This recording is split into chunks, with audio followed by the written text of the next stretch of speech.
อนนี้เรากำลังกินแตงกินทุกคนเอ็ดโอไข่กินโอไข่2 หน่วยเอ็ดโอไข่กินเคยกินโอไข่ท่านผู้ชมเคยกินโอไข่ท่านผู้ชม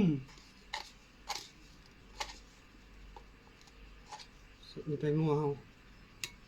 ใส่เป็นรสทุกคนกินนัวๆแล้วนะทุกคนกินนัวๆจังแซ่บทำนัวบ่แซ่บ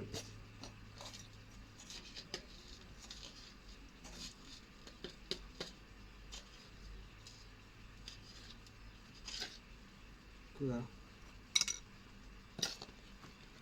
นัว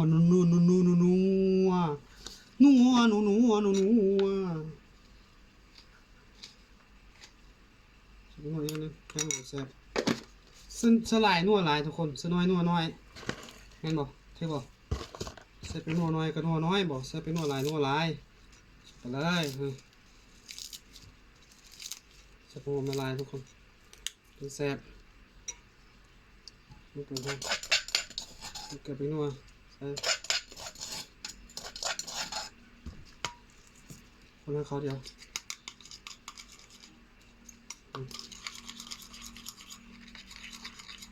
คนให้เขาเดียว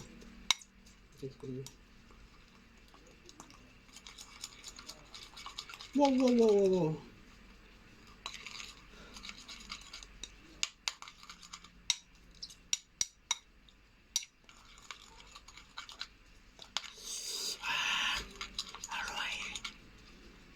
ได้ที่แล้วทุกคนตอนนี้เอากระแบไปพอกซะเลยทุกคนให้นมน้ำมาข้นแล้วทุกคนน้ำมาข้นแล้วพอลงไปทุกคนเห็นบ่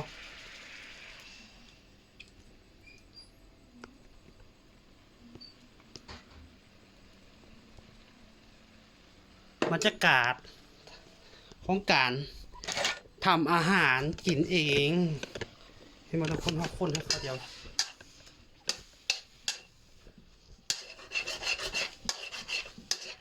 นี่คือการโอไข่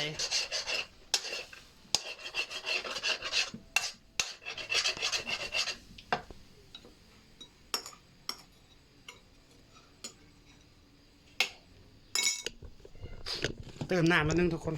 น้ำ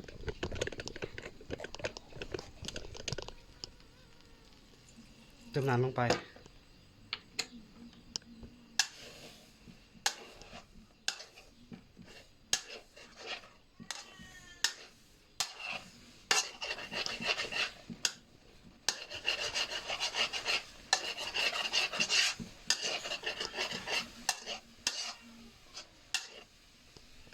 ให้มาทุกคนไปตัดแซ่บบ่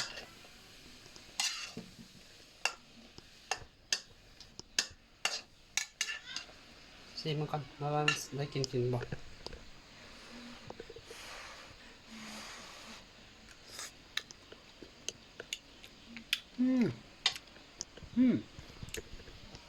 เอาจักจางเกลือหนึ่งทุกคน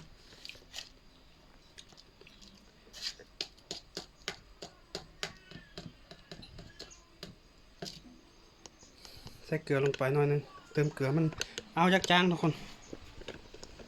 เกลือ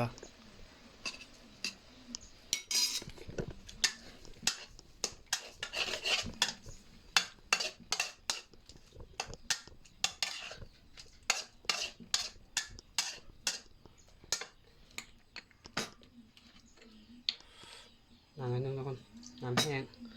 เอาน้ำมันแห้งทุกคน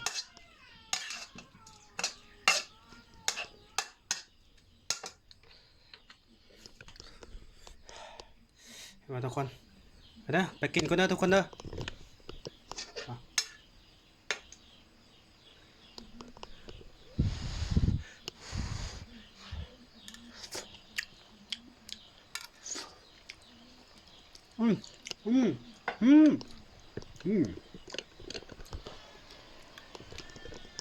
โอเค